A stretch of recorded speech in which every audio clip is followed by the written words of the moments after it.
Hello साथियों, आप सभी का स्वागत और अभिनंदन है। आज हम जो चर्चा करने वाले हैं, हमारे नए जिलों की जो सीरीज चल रही थी उसी में हम डीग जिले को पढ़ने वाले हैं। सबसे पहले अनूपगढ़ पढ़ा था, फिर बालोतरा भी पढ़ा, उसके बाद ब्यावर, ब्यावर के बाद आज हम जो चर्चा करने वाले डीग जिले पे चर्चा करेंगे, जो कि इम्पोर्टेंट फैक्ट है वो आपके सामने अपन देखने वाले हैं।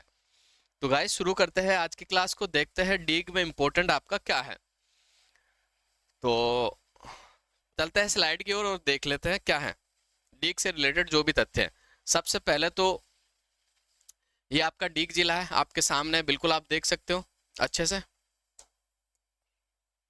अगर मैं इसकी सीमा बनाऊं तो देखो, ये रहा आपका डीग जिला। ये आपका डीग जिला है, देखो इसकी ये सीमा बना रहा हूं मैं आपके सामने। फिर अपन चर्चा भी करेंगे किस जगह क्या है इसका, किस डीग से कौन कौन से जिले टच होते हैं और यूपी के कौन से जिले टच होते हैं, हरियाणा से डीग टच होता है या नहीं होता है। सारे तथ्यों पर अपन बात करने वाले। डीग जिले से रिलेटेड जो भी आपका भूगोल है उस पर भी चर्चा करेंगे। डीग जिले से रिलेटेड आपकी जो कला है, वो संस्कृति है, उस पर भी चर्चा करेंगे। और डीग जिले से रिलेटेड जो आपकी हिस्ट्री है उस पर भी अपन चर्चा करने वाले हैं। यानी आज डीग जिले का अपन पूरी तरह पोस्टमार्टम करते हुए पढ़ते हुए चलेंगे। एक एक तथ्य जो एग्जाम की दृष्टि से आपका इंपॉर्टेंट है, वो सभी तथ्य अपन पढ़ते हुए चलने वाले हैं।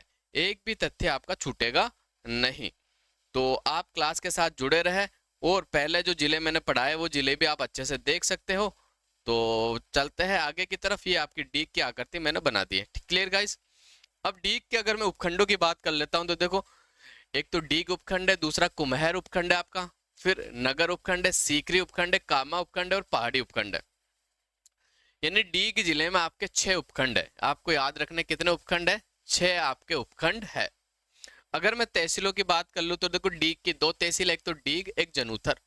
कुम्हेर की भी 2 तहसील, एक तो कुम्हेर एक रारे।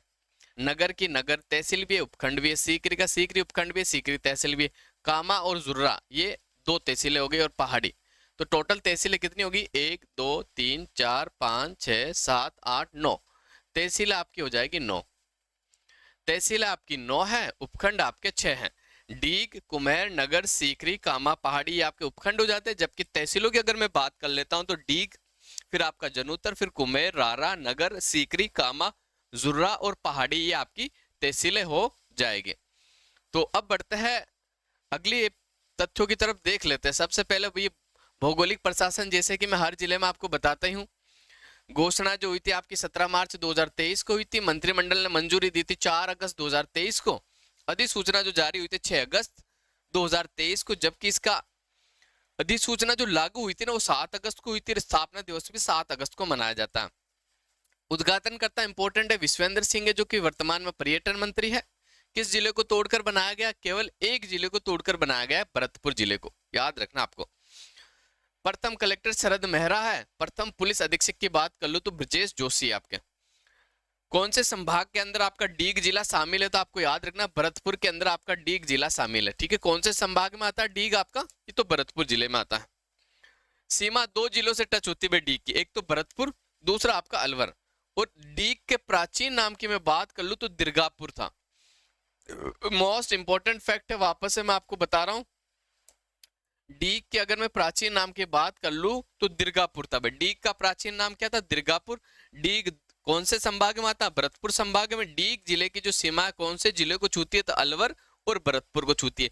डीग जिले का उद्घाटन किसने किया था, विश्वेंद्र सिंह ने किया था। प्रथम कलेक्टर की बात कर ले तो शरद मेहरा है, जबकि प्रथम पुलिस अधीक्षक की बात कर ले तो ब्रजेश ज्योति है। ठीक है, बिल्कुल आपको याद रखना। घोषणा हुई थी 17 मार्च को, मंत्रिमंडल से मंजूरी 4 अगस्त को, अधिसूचना जारी 6 अगस्त को, लागू जो हो गई थी 7 अगस्त को, और स्थापना दिवस भी आपका 7 अगस्त को है। बढ़ते हैं आगे। ये आपका डीग राजस्थान का मैप आ गया। इसमें डीग की लोकेशन मैं आपको बता देता हूँ। अगर मैं डीग की लोकेशन की बात करूँ तो ये आपके सामने डीग की लोकेशन है। देखो यहाँ पे, ये भरतपुर से अलग होकर बना, ये आपका डीग जिले रहा। देखो ये आपका डीग है। ठीक है, डीग से इधर आपका अलवर टच हो रहा है, इधर आपका भरतपुर टच हो रहा है, बिल्कुल आपको याद रखना है। ठीक है, और इधर डीग से आपका हरियाणा टच हो जाएगा, इधर आपका यूपी टच हो जाएगा, जो कि आगे आने वाला है, अच्छे से आप देख सकते हो। डीग का प्राचीन नाम दिरगापुर था। कहाँ मिलता, स्कंद पुराण में मिलता। मोस्ट इंपोर्टेंट मिलता कहाँ है, ये इंपोर्टेंट आपके लिए। तो ये स्कंद पुराण के अंदर मिलता है। कहाँ मिलता है? स्कंद पुराण में। डीग के उपनामों की अगर मैं बात कर लूं तो जल महलों की नगरी भी कहा जाता है, फवारों की नगरी भी कहा जाता है, 84 कोसी ब्रज क्षेत्र डीग बहिर्वता जिला भी है। ठीक है, ये भी इसका उपनाम है, 84 कोसी ब्रज क्षेत्र। जैसे डीग एक बहिर्वर्ती जिला है, ठीक है, बाहर की तरफ ये अंतर्राज्यीय सीमा बनाता है और अंतर्राष्ट्रीय सीमा नहीं बनाता, केवल अंतर्राज्यीय सीमा बनाता, अंतर्राष्ट्रीय सीमा नहीं बनाता। डीग जिलों में 2 राज्यों के साथ सीमा बनाता है आपका। देखो, सबसे पहला तो अलवर और भरतपुर, ये तो आगे जिले, और पड़ोसी राज्य से एक तो हरियाणा से बनाता, दूसरा आपका उत्तर प्रदेश से बनाता। किससे बनाता? दूसरा आपका उत्तर प्रदेश से। डीग आपका जिला जो 2 ही जिलों से सीमा बनाता है और 2 राज्यों से सीमा बनाता है, हरियाणा उत्तर प्रदेश, एक तरफ आपका अलवर भरतपुर हो जाएगा। परिचय की मैं थोड़ी सी बात कर लेता हूं। तो स्कंद पुराण के अनुसार डीग का जो प्राचीन नाम था आपको दीर्घपुर या दीर्घापुर मिलता है। औरंगजेब की मृत्यु के उपरांत जयपुर नरेश राजा जय सिंह ने 1722 में ठाकुर बदन सिंह को डीग का राजा बनाया था। ये इंपॉर्टेंट है, जरूर यहाँ से सवाल आपका एग्जाम में पूछा जाएगा। 1722 में ठाकुर बदन सिंह को डीग का राजा बना दिया तथा सवाई जय सिंह ने बदन सिंह को ब्रजराज की उपाधि दी थी। ये ब्रजराज की उपाधि एग्जाम में आपकी पूछी हुई है, जो कि आपको याद रखनी है। ठीक है भाई, औरंगजेब की मृत्यु के उपरांत सवाई जो आपके सवाई जय सिंह थे, सवाई जय सिंह का कार्यकाल था, मैं आपको बता देता हूँ, 1700 से लेकर 1743। ठीक है, तो सवाई जय सिंह ने ठाकुर बदन सिंह को डीग का राजा बना दिया था और बदन सिंह को ब्रजराज की उपाधि भी दी थी। ठाकुर बदन सिंह जाट जो कि सिंसिनवार कौम से थे, यानी गोत्र से, शासन काल में ही कुमेर डीग भरतपुर में किलों का निर्माण भी करवाया था। ठाकुर बदन सिंह की मृत्यु के उपरांत महाराजा सूरजमल जाट ने अपने राज्य का विस्तार किया, जो कि इटावा, नारनौल और वल्लभनगर और तोहिन नगर तक कर दिया था। यह भी आपको याद रखना है। कालांतर में जवाहर सिंह ने मृत्यु के उपरांत भरतपुर की जाट शक्ति का पतन होने लगा। ठीक है भाई, भरतपुर की जाट शक्ति का जो पतन होने लगा, कब होने लगा? जवाहर सिंह की मृत्यु के बाद। मोहम्मद अली मेव के नेतृत्व में भरतपुर अलवर में मेव किसान आंदोलन, जो कि 1932 में मेव किसान आंदोलन चलाया गया था, आपको याद रखना। किनके नेतृत्व में? मोहम्मद अली मेव के नेतृत्व में। ठीक है, ये आपको याद रखना। कौन सा? मेव आंदोलन। कब? 1932 में। आगे बढ़ते थे, जो डीग जिले के अंदर जो नदी है उसके बारे में थोड़ी सी चर्चा कर लेते हैं। एक नदी आपकी रूपारेल नदी, लसवारी नदी, वराह नदी। रूपारेल नदी को लसवारी नदी के नाम से भी जाना जाता, वराह नदी के नाम से भी जाना जाता। मैं अगर इसके उद्गम की बात कर लेता हूं तो उदयनाथ की पहाड़ी यानी थानागाजी तहसील अलवर के अंदर। प्रवाह क्षेत्र 3 जिलों में है इसका, अलवर, डीग और भरतपुर के अंदर बहती है। कौन सी? रूपारेल नदी। आपकी रूपारेल नदी पर सीकरी बांध भी बना हुआ है और जिले डीग जिले में बना हुआ है। जैसा कि सीकरी अब आपका उपखंड भी है और तहसील भी है, तो आपको याद रखना कि सीकरी बांध भी आपका डीग जिले के अंदर ही पड़ता है। यहां से सवाल बन सकता है, मोस्ट इंपोर्टेंट है, सीकरी बांध। कौन सा बांध? सीकरी बांध कौन से जिले में स्थित है? तो आपको याद रखना है कौन से जिले में स्थित है? डीग जिले में स्थित है। आगे बढ़ते हैं, रूपारेल नदी के किनारे डीग के जल महल स्थित है। रूपारेल नदी पर भरतपुर में मोती झील भी है। बिल्कुल आपको याद रखना कि रूपारेल नदी पर भरतपुर में मोती झील स्थित है। मोती झील का निर्माण महाराजा सूरजमल ने करवाया था। मोस्ट इंपोर्टेंट फैक्ट है, रूपारेल नदी पर भरतपुर में आपकी कौन सी झील बनी हुई? मोती झील बनी। और मोती झील का जो निर्माण करवाया था, किसने करवाया था? तो महाराजा सूरजमल के द्वारा। मोती झील को भरतपुर की जीवन रेखा कहा जाता है। ठीक है, मोती झील को क्या कहा जाता है? भरतपुर की जीवन रेखा कहा जाता है। इस झील में नील हरित शैवालों से के लिए ये प्रसिद्ध है। और ये सवाल आपका सेकंड ग्रेड एग्जाम में शायद पूछा भी गया कि कौन सी झील आपकी नील हरित शैवालों के लिए प्रसिद्ध है। तो आपकी जो मोती झील है वो नील हरित शैवालों के लिए प्रसिद्ध है। रूपारेल नदी के किनारे 9 सभ्यता भरतपुर में है। ये लौह युगीन सभ्यता है। 9 जो सभ्यता, कौन सी सभ्यता? तो लौह युगीन सभ्यता है आपकी। रूपारेल की सहायक नदी कुकुंद है, जिस पर बंद बारेठा बंद बना हुआ। कौन सा बांध बना हुआ है? तो आपको याद रखना बंद बारेठा बांध आपका, जो कि भरतपुर में बना हुआ। कौन सी नदी के ऊपर? कुकुंद नदी के ऊपर। गुड़गांव नहर डीग जिले के अंदर जुर्राह तहसील में प्रवेश करती है, जो कि राजस्थान और हरियाणा की संयुक्त परियोजना है। बिल्कुल आपको याद रखना, गुड़गांव जो नहर है ये हरियाणा और राजस्थान की संयुक्त परियोजना है, जो कि डीग जिले के जुर्राह तहसील से प्रवेश करती है। नेक्स्ट फैक्ट देख लेते हैं, सफेद संगमरमर की मूर्तियां बनाने का काम डीग जिले में सीकरी और कामा तहसीलों में होता है। सन 1985 में डीग गोलीकांड में भरतपुर महाराजा मानसिंह की मृत्यु के कारण राजस्थान के जो मुख्यमंत्री थे शिव चरण माथुर को 23 फरवरी 1985 को इस्तीफा दे दिया था। ये भी इंपॉर्टेंट है, ये भी सवाल आपका एग्जाम में पूछा हुआ है कि भाई डी गोलीकांड के अंदर कौन से सीएम ने इस्तीफा दिया था, तो मुख्यमंत्री शिव चरण माथुर के द्वारा दिया गया था। आगे बढ़ते हैं, बागड़ी की बात कर लेते हैं। तो बागड़ी एक तो भेड़ की नस्ल है, आपको याद रखना। ये नस्ल राजस्थान के मेवात क्षेत्र में पाई जाती है, ठीक है। कौन से में? मेवात। मेवात में पहले आपका अलवर भरतपुर आता था, अब डीग भी शामिल हो गया, आपको याद रखना। एक तो अलवर हो गया, एक भरतपुर हो गया, दूसरा आपका डीग हो गया, 3 जिले अब शामिल हो गए। डीग के जल महल जो कि डीग जिले के अंदर पड़ता है। डीग मत्स्य संघ का महत्वपूर्ण ऐतिहासिक नगर था। अब मत्स्य संघ में भी आपके देखो अब जिले अलग हो गया ना, तो डीग अलग हो गया, तो 5 जिले हो जाएंगे, ठीक है। पहले 4 जिले थे, कौन कौन से आपको याद रखना? A B C D, Alwar Bharatpur Karauli Dholpur, और अब आपका डबल डी हो जाएगा, ABCDD, ठीक है। डीग भी इसमें शामिल हो जाएगा। डीग को जल महलों की नगरी भी कहा जाता है। मोस्ट इंपोर्टेंट सवाल है कि डीग को जल महलों की नगरी भी कहा जाता है। कई बार सवाल एग्जाम के अंदर पूछा गया है गाइस, जरूर नोट करें। डीग के जल महलों का निर्माण 1755 में शुरुआत हुई थी, बदन सिंह जाट ने शुरुआत करी थी, और चूड़ामन का भतीजा था कौन? बदन सिंह जाट। और पूर्ण जो हुआ था वो 1763 में हुआ था, महाराजा सूरजमल जाट के समय। नोट, डीग के जल महलों में सबसे बड़ा और भव्य महल जो है ना, गोपाल महल है, गोपाल भवन है आपका, बिल्कुल आपको याद रखना। इसके अलावा डीग जैसे किशन भवन भी है, नंद भवन भी है, सूरज भवन भी, इन भवनों से भी आपका एग्जाम में सवाल आ चुका है, बिल्कुल इनको नोट करके रखें। एक इसमें चार, एक तो आपका गोपाल भवन, एक किशन भवन, एक सूरज भवन दिया हुआ था, एक करसन भवन लिखा हुआ था। कौन सा? करसन भवन। सवाल ये पूछा गया था कि कौन सा महल डीग महलों से संबंधित नहीं है, तो आपका उत्तर था करसन भवन, ठीक है। सावन भादो महल भी, ये कुश्ती महल भी, केशव भवन भी यही बना हुआ, हरिदेव भवन भी आपका यही बना हुआ है। अब अपन बात कर लेते हैं सावन भादो महल। देखो सावन भादो के जो फैक्ट है ना, मोस्ट इंपोर्टेंट है, एग्जाम में जरूर पूछे जाएंगे।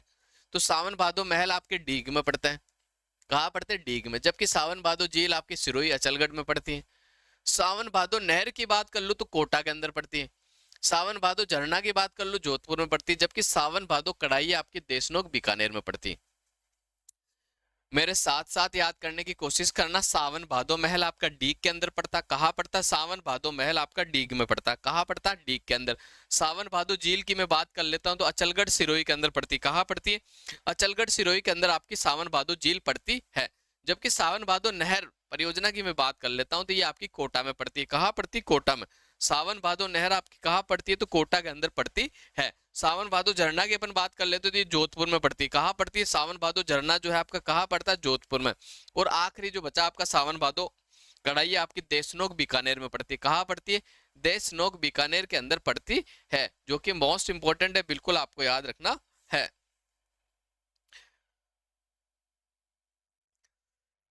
अन्य स्थल की बात कर ले तो देखो डीग में आपका चार बाग भी है, रूप सागर भी है, नूर जहाँ का झूला भी, उद्यान भवन भी है जो सफेद बालू पत्थरों से निर्मित है। देवल महल काले संगमरमर से निर्मित है। नोट, जेम्स फर्ग्यूसन ने अपनी पुस्तक history of Indian and eastern architecture में डीग के स्थापत्य व नमूनों का उत्कृष्ट कोटि बताया है। डीग के जल महलों में अपनी विशालता, शिल्प सौंदर्य, मुगल शैली के सुंदर उद्यान के लिए आपका प्रसिद्ध है। डीग के जलमहलों के में स्थित सिंहासन काले संगमरमर से निर्मित है। कौन से संगमरमर से निर्मित है? तो काले संगमरमर से निर्मित है, जो कि आपको याद रखना है। और देखो अगर मैं इंपॉर्टेंट फैक्टों की अगर बात कर लेता हूं तो आपको बिल्कुल याद रखना, एक आपका जो पूछा जाता है, कौन सा वाला फैक्ट पूछा जाता था आपको याद रखना, नवलखा झील। नवलखा के जो फैक्ट है उसके बारे में आपको बता देता हूं।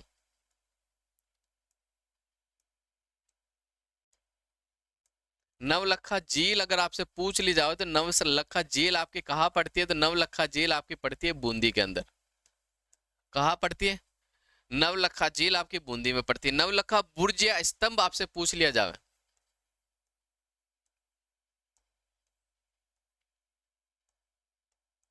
तो नवलखा बुर्ज स्तंभ आपका पड़ता है चित्तौड़ में। कहाँ पड़ता है? चित्तौड़ में, आपको याद रखना। और नवलखा दरवाजे की अगर मैं बात कर लूं तो नवलखा दरवाजा जो आपका पड़ता है कहाँ पड़ता है? तो नवलखा दरवाजा आपका पड़ता है रणथंभौर के अंदर। कहाँ पड़ता है? रणथंभौर दुर्ग के अंदर आपका पड़ता है। इसके अलावा मैं और बात कर लूं तो देखो नवलखा महल आपका उदयपुर में पड़ता है, और नवलखा दुर्ग आपका झालावाड़ में पड़ता है। नवलखा महल आपका उदयपुर में पड़ता है। नवलखा महल कहाँ पड़ता है? तो नवलखा महल जो है ना आपका, नवलखा महल आपका उदयपुर में पड़ता है। जबकि मैं बात कर लूं नवलखा दुर्ग कहाँ पड़ता है, तो नवलखा दुर्ग जो आपका पड़ता है ये झालरापाटन झालावाड़ के अंदर पड़ता है। कहाँ पड़ता है? झालरापाटन झालावाड़ के। और नवलखा मंदिर की मैं बात कर लूं तो ये आपका पाली के अंदर पड़ता है। कहाँ पड़ता है? पाली के अंदर पड़ता है। बिल्कुल आपको याद रखना नवलखा मंदिर।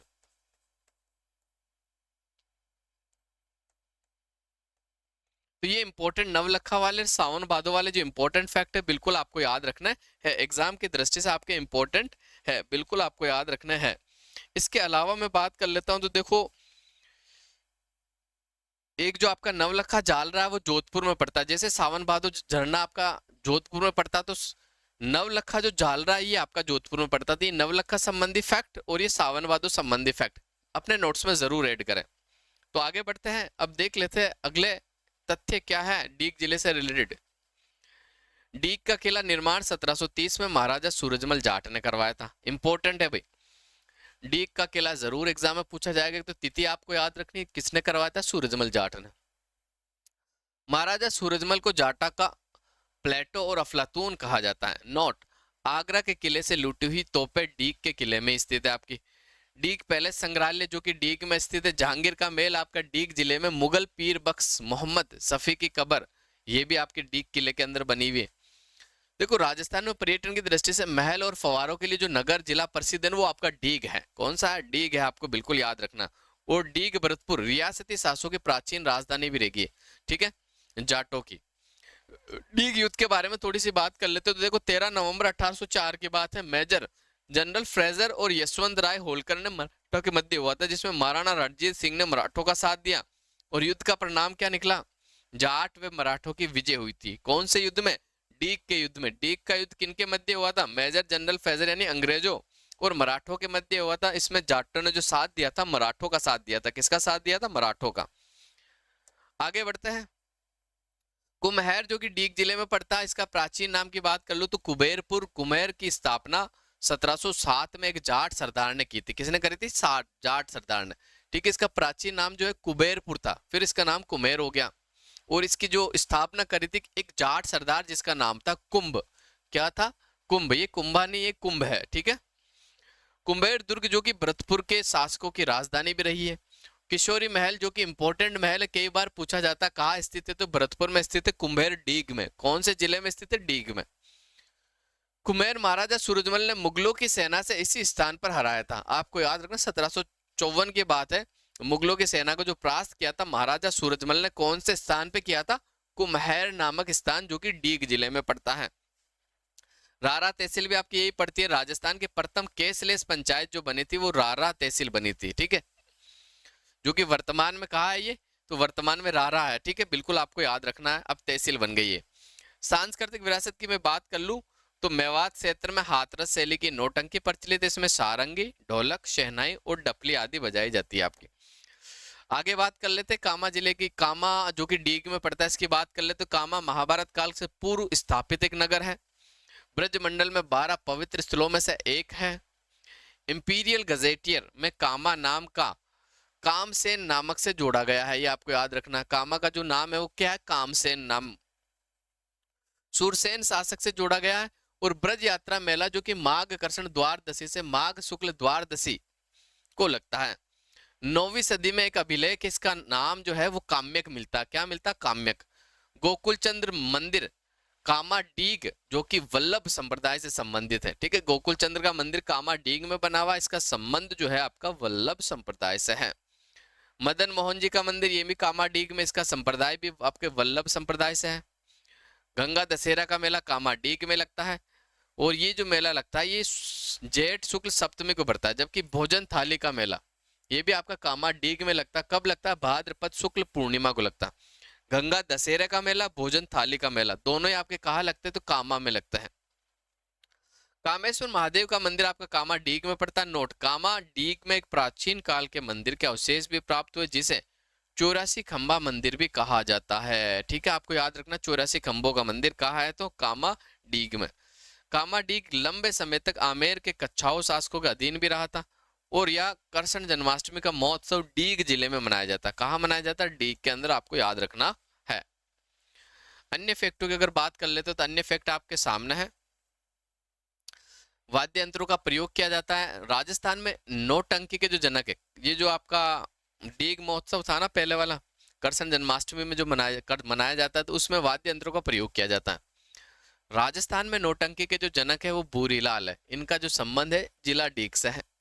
अन्य गिरिराज नाथुलाल कामा, और इन्होंने नौटंकी को अंतर्राष्ट्रीय पहचान भी दिलाई थी। बिल्कुल आपको याद रखना है। कामा डीग जो कि नथराम और गिरिराज प्रसाद कामा की नौटंकी मंडली में विख्यात रही है। मेवात क्षेत्र में टेपाली ख्याल, भूतनी ख्याल, हुरंगे ख्याल आदि भी प्रचलित हैं। डीग में हुरंगों का आयोजन होली के बाद पंचमी से लेकर अष्टमी तक किया गया। हुरंगा महोत्सव स्त्री पुरुष के संवाग धारण करते हैं। डीग क्षेत्र में रास लीला, कृष्ण लीला, संवाग और सवारी नाट्य भी आपके प्रचलित हैं। इस क्षेत्र में जुरहरा डीग नामक स्थान पर रामलीला की सवारी फेमस है, यानी प्रसिद्ध है, आपको याद रखना है। ब्रज महोत्सव डीग में लगता है आपका फरवरी माह में होली के अवसर पर आयोजित होता। जन्माष्टमी के दिन कृष्ण जन्माष्टमी यानी कृष्ण लीला का आयोजन भी आपका डीग के अंदर ही होता है, डीग जिले में। ब्रज यात्रा मेला डीग, ये डीग के अंदर होता है। भगवान कृष्ण के 84 कोस यानी ब्रज क्षेत्र की परिक्रमा पथ जो कि मथुरा से रिलेटेड है, ये डीग मार्ग पर स्थित है, ये आपको याद रखना है। बम नृत्य की मैं बात कर लेता हूँ, जिसे बम रसिया भी कहा जाता है। एक क्षेत्रीय नृत्य। बम का अर्थ होता है बड़ा नगाड़ा, जो कि डीग, भरतपुर और अलवर यानी मेवात क्षेत्र में होता। होली पर पुरुषों द्वारा समूह में नृत्य किया जाता है। किसमें? बम नृत्य में आपका। तथा रसिया नामक गीत गाया जाता है। कौन सा गीत गाया जाता है? रसिया गीत गाया जाता है। बम नृत्य में नगाड़ा वाद्य यंत्र का प्रयोग किया जाता है। कौन से वाद्य यंत्र का? नगाड़ा वाद्य यंत्र का प्रयोग किया जाता है। और बम नृत्य केवल पुरुषों के द्वारा किया जाता है। ये युगल नृत्य भी नहीं है, स्त्री का इससे संबंध नहीं है, केवल पुरुष प्रधान नृत्य है। महाराजा सूरजमल की बात कर लेते, इसे जाटों का अफलातून और जाटों का प्लूटो कहा जाता है। तो सूरजमल, सूरज महल, सॉरी ये गलत छप गया आपका, सूरजमल था, ये महल हो गया ना।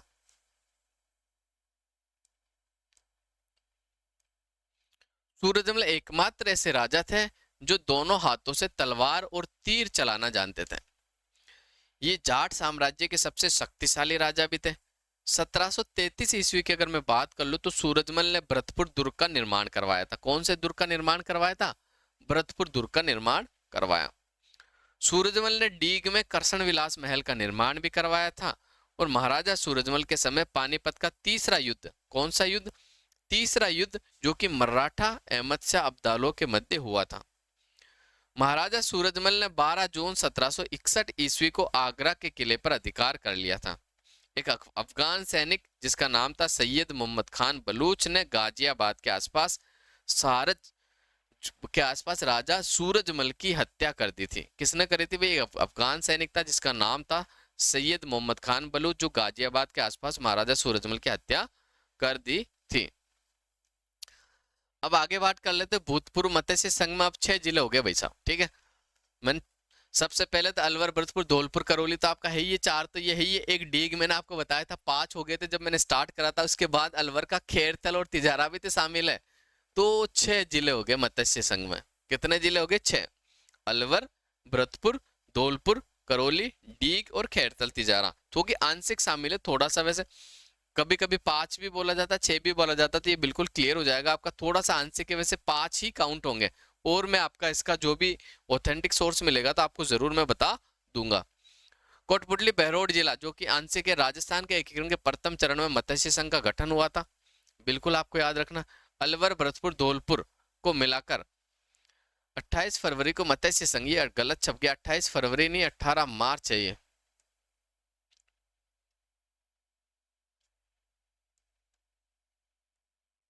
18 मार्च को मत्स्य संघ का गठन किया गया था। मत्स्य संघ का जो उद्घाटन है वो भी 18 मार्च 1948 को भरतपुर के लोहागढ़ दुर्ग के अंदर हुआ था।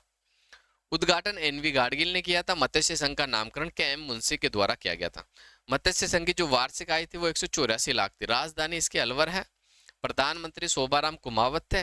राज प्रमुख उदयभान सिंह थे। और उपराज प्रमुख जो थे वो गणेशपाल देव, जो कि करौली के थे। और उप प्रधानमंत्री जुगल किशोर चतुर्वेदी थे, ठीक है।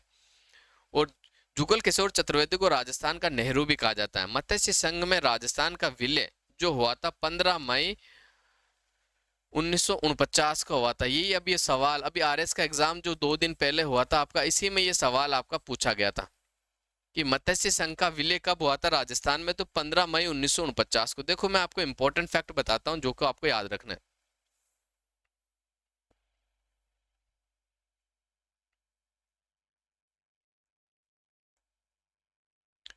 देखो एक तो गठन की अगर बात आ जाती है, मत्स्य संघ का गठन और एक विलय दो अलग अलग चीजें, इसमें आपको कंफ्यूज नहीं होना है, और ये सवाल बार बार भी पूछा जाता। गठन जो हुआ था आपको 18 मार्च 1948 को हुआ था, जबकि विलय जो हुआ था इसका 15 मई 1949 को हुआ था, याद रखना। ठीक है, गठन में ये प्रथम चरण था, जब विलय हुआ तब 5वां चरण चल रहा था। कौन सा चरण? 5वां चरण में इसका विलय हुआ था, ये आपको याद रखना। इसके अलावा देखो बार बार उद्घाटन करता भी आपसे पूछे जाते, तो मैं आपका उद्घाटन करता आपको क्लियर कर देता हूँ। पहले चरण का उद्घाटन गाडगिल ने, दूसरा का भी गाडगिल ने, तीसरा जवाहरलाल नेहरू के द्वारा, चौथा वल्लभ भाई पटेल के द्वारा किया गया था। इसकी जो छोटी सी ट्रिक आप याद रखना चाहो तो याद रख सकते हो, गाडगिल गाडगिल चाचा पटेल, गाडगिल गाडगिल चाचा पटेल। प्रथम चरण का उद्घाटन एनवी गाडगिल, दूसरे चरण का एनवी गाडगिल, तीसरे चरण का पंडित जवाहरलाल नेहरू, और चौथे चरण का जो उद्घाटन किया गया किसके द्वारा? सरदार वल्लभ भाई पटेल के द्वारा किया गया था। अब इस जिले से रिलेटेड कुछ अनुसंधान केंद्र है जिनके बारे में अपन देख लेते हैं, ये भी एग्जाम की दृष्टि से इंपॉर्टेंट है आपके, तो इसके बारे में भी थोड़ी सी चर्चा कर लेते हैं। देखो गोवंश और प्रजनन,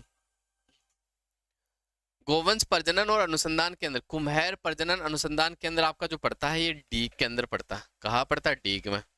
केंद्रीय पशु प्रजनन एवं अनुसंधान केंद्र जो पड़ता है आपका सूरतगढ़ गंगानगर में पड़ता है। कहाँ पड़ता है? सूरतगढ़ गंगानगर में। नागौर प्रजनन और अनुसंधान केंद्र जो आपका पड़ता है कहाँ पड़ता था? ये नागौर के अंदर पड़ता है। कहाँ पड़ता है? नागौर में। आपको बिल्कुल याद रखना, नागौर प्रजनन एवं अनुसंधान केंद्र आपका जो पड़ता है नागौर के अंदर पड़ता है। डग अनुसंधान केंद्र आपका कहाँ पड़ता था? ये झालावाड़ में पड़ता है। कहाँ पड़ता है? झालावाड़ के अंदर पड़ता है डग अनुसंधान केंद्र। गोवत्स परिपालन केंद्र आपका जो पड़ता है नौहर में पड़ता है। कहाँ पड़ता है? नौहर में। आपको याद रखना। वापस से एक बार चर्चा कर लेते इस पे। कुम्हेर प्रजनन और अनुसंधान केंद्र आपका डीग में पड़ता है, जबकि केंद्रीय पशु प्रजनन और अनुसंधान केंद्र आपका सूरतगढ़ गंगानगर में पड़ता है। और नागौर प्रजनन अनुसंधान केंद्र आपका कहाँ पड़ता था? ये नागौर के अंदर ही पड़ता है। और डग अनुसंधान केंद्र आपका झालावाड़ के अंदर पड़ता है। गोवत्स परिपालन केंद्र आपका नौहर हनुमानगढ़ में पड़ता है। बिल्कुल आपको याद रखना है, मोस्ट इंपॉर्टेंट है, तो बिल्कुल आपको याद रखना है। तो ये आपका था डीग जिला। डीग जिला आपका पूरा कंप्लीट हो गया। बिल्कुल। तो देखो मैं आपको कुछ तिथियां बता देता हूं जो इंपॉर्टेंट है, वो आपकी है राजस्थान के एकीकरण से।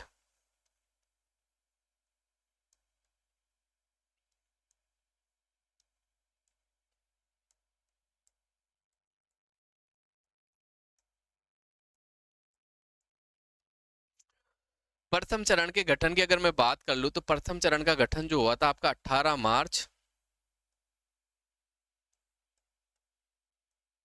1948। दूसरे चरण के गठन की मैं बात कर लेता हूं तो 25 मार्च 1948। तीसरे चरण की मैं गठन की अगर बात कर लेता हूं तो 18 अप्रैल 1948। चौथे चरण की मैं बात कर लेता हूं। चौथा चरण का जो आपका गठन हुआ था कब हुआ था? तो बिल्कुल आपको याद रखना कब? 30 मार्च 1949।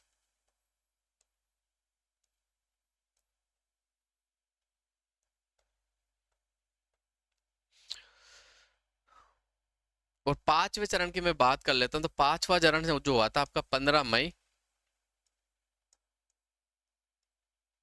1949। ठीक है। छठे चरण की अगर मैं बात करता हूं तो छठा चरण जो हुआ था आपका कब हुआ था? तो आपको याद रखना 26 जनवरी 1950। सातवें चरण की अगर मैं बात कर लेता हूं जो कि अंतिम चरण था, तो सातवें चरण का जो गठन हुआ था आपका कब हुआ था? तो आपको याद रखना 1 नवंबर 1956। ठीक है।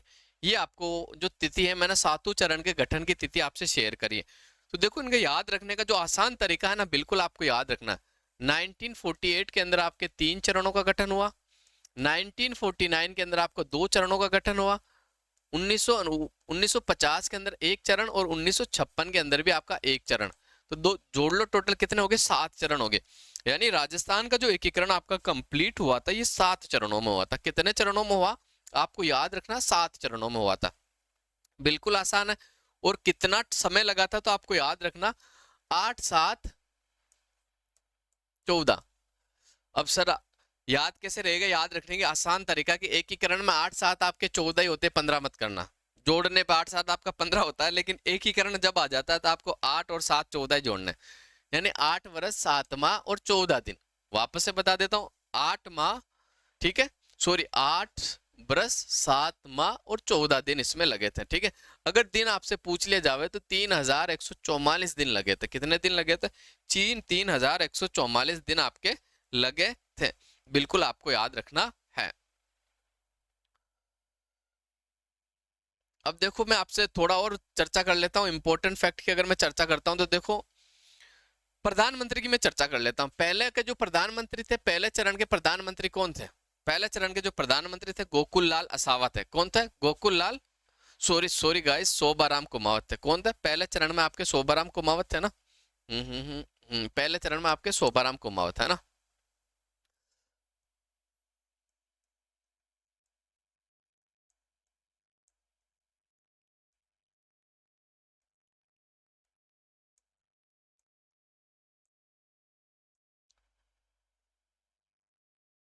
शोभाराम कुमावत कौन से चरण के, पहले चरण के जो प्रधानमंत्री थे शोभाराम कुमावत है। दूसरे चरण के प्रधानमंत्री की मैं अगर बात कर लूं तो गोकुल लाल असावत है। कौन थे,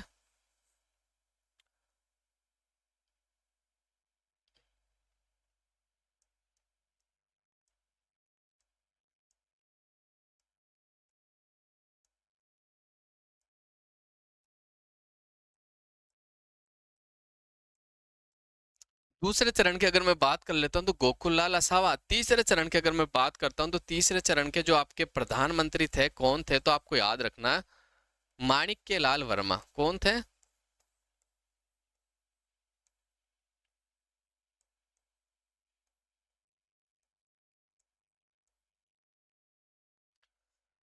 और चौथे चरण की मैं बात कर लेता हूं तो चौथे चरण के जो आपके प्रधानमंत्री थे वो हीरालाल शास्त्री थे। कौन थे, हीरालाल शास्त्री।